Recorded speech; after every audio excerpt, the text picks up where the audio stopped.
Yeah, this is a game-rich little valley right here, and boy, these elk are just popping up, you know, and I'm sitting there just drooling over, wow, look at that big old 6x6 down there.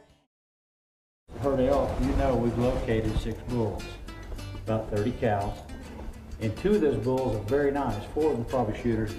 We're going to let you choose which one you want. And my suggestion is when we make that first visual contact with them, at that point, you make a reference them after the one on the right, the one in the middle, the one on the far left. It'll be, if there's a good, decent bull out to himself and there's brush and there's cover where I can get within shot range, he'll be who I go after. I had it in my mind, I knew right where these elk were going to be. We could just sit up there and just pick them off. Even in the darkness, I could smell the elk and I could hear the cows chirping, even though they were a long way off. And I'm sitting there in the dark and it's just a little bit of chill, and I could just feel the elk coming toward me because the intensity of the cows chirping, it was getting a little bit louder. Couldn't see them yet, but I could hear them and I could feel them and I could smell them.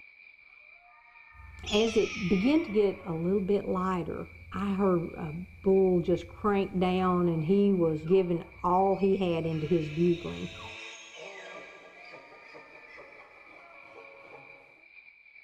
And the guide said he's gathering his cows. He's calling them all together. They're going to come up the hill and they're going to cut across here and go up and bed for the day.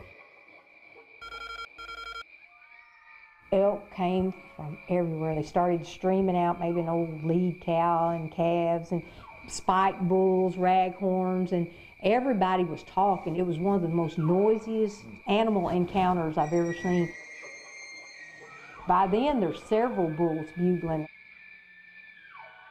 One would bugle and it would just set off a chain reaction and way on down the hills, the tail end of the herd that I haven't even seen yet.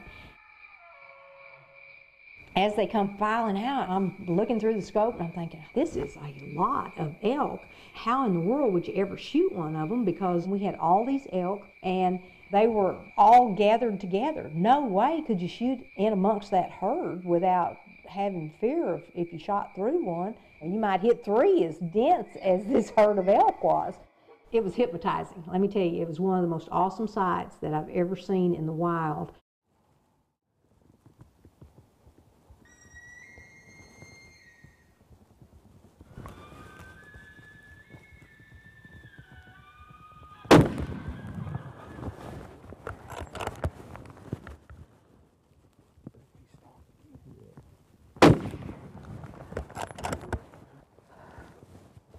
A 9x9. Bull down, bull down. No, big bull down. Little bulls, big bulls, cows, calves. This place is elk central. It is totally infested in elk. I certainly hope I get to go back up there sometime. That's by far the biggest bull I've taken this year. It's by far the biggest bull I've taken in 2 or 3 years, actually.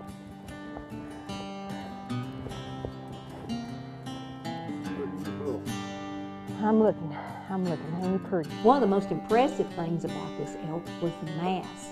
I mean, and he carried the mass all the way out. I mean, he had the ivory tips on all 12 points. Look at them bases. I mean, that's 2 handfuls of base right there. Does it ever get old? No, the tramping up and down the mountain not seeing anything gets old to anybody real quick. But when there's a successful hunt, it's new all over again, every time. Look here, dog. You getting your picture made.